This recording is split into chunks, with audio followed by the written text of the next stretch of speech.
Hey everybody, Matt Mullen with Apollo Acres here. Today I'm going to be showing you how I plant ginseng. So for those of you who don't know, ginseng is a very slow growing plant.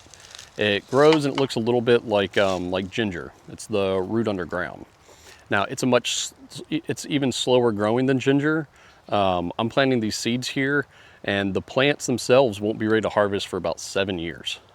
Now ginseng is native to this area, and it used to be very abundant in Appalachia, but because of its value, it's been over harvested. So it's much less common to find nowadays. So anyways, I thought this would be a fun little experiment, and I'm just going to show you what we did. So first we ordered some ginseng seeds from Johnny's. They've usually got a bunch of different sizes. You can even buy they got some big size. You can buy like a 1 pound bag or something. I don't know how long it'd take you to plant that, but you can do it. And they're moderate size seeds.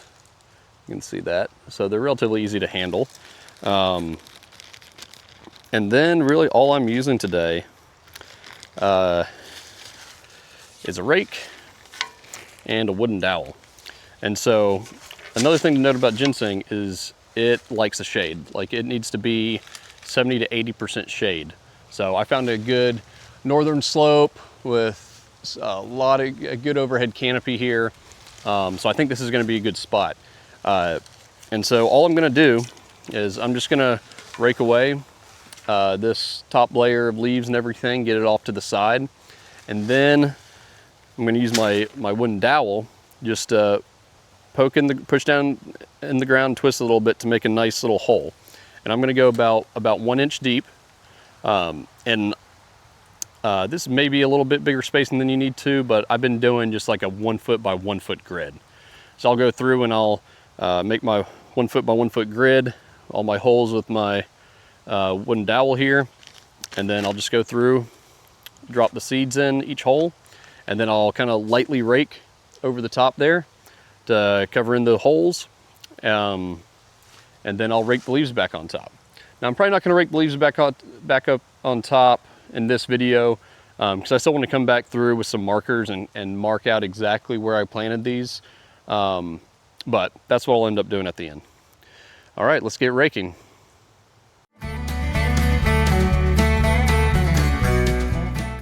Hey, so as you can see, I got my little area raked out, all the leaves off. But there ended up being a good bit of vegetation under this layer of leaves.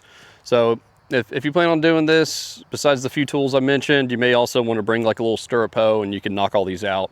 I'm not going to worry about it. This is a pretty low effort experiment just to see how it goes.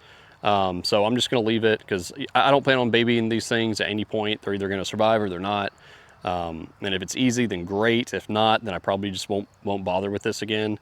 But I expect some of these to come up, and this plant will, when it comes up, I think it's once a year, it'll put up a flower, and the flower will have like 2 or 3 berries in it, and you can harvest those berries and replant them. And so that's sort of my plan with this. Just get this established, see what comes up in the spring, gather as many berries as I can, and just kind of keep going from there and just see what happens. All right, so now on to our next step of making little holes in the ground with our dowel. Remember, we're gonna go just about 1 inch deep and do a 1 foot by 1 foot grid. So let's get going.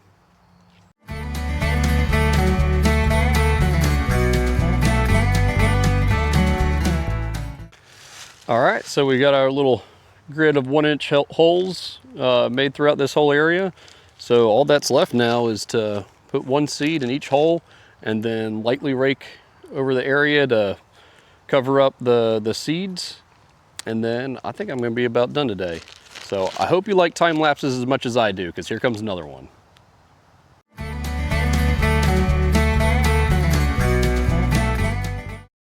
All right guys, well that's about it. I got 1 seed in each hole, lightly raked, got the holes all covered back up on top of those seeds. And like I said, all that's really left at this point is, maybe I'll come back with the stirrup hoe and lightly weed a few things.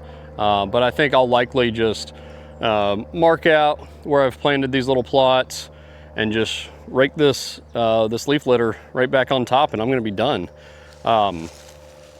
So that's about it for today. I hope to do a follow-up video in the spring, and hopefully we'll see that grid of ginseng start to come up. So until then, if you like this video, you can really help us out by liking and subscribing below. Otherwise, thank you so much for watching, and I'll see you next time.